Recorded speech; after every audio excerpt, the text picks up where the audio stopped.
ইয়া নূহ, হে নূহ, ক্বাদ জাদালতানা ফাআকসারতা জিদালা, অনেক তর্ক করেছ, অনেক কথা বলেছ।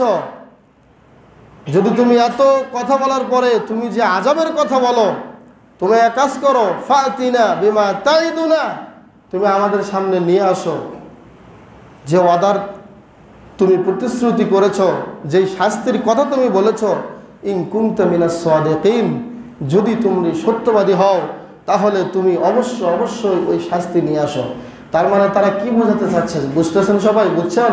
তারা বোঝাতে চাচ্ছে ওই যে প্রথমে বলেছে তোমাদের উপরে কঠিন আযাব আসবে, ওই আযাব থেকে পরিত্রাণ পাওয়ার আগেই, অর্থাৎ ওই আযাব আসার আগেই তোমরা যদি পরিত্রাণ পেতে চাও তাহলে আল্লাহর ইবাদত করো, আল্লাহর সাথে কাউকে শরীক করো না।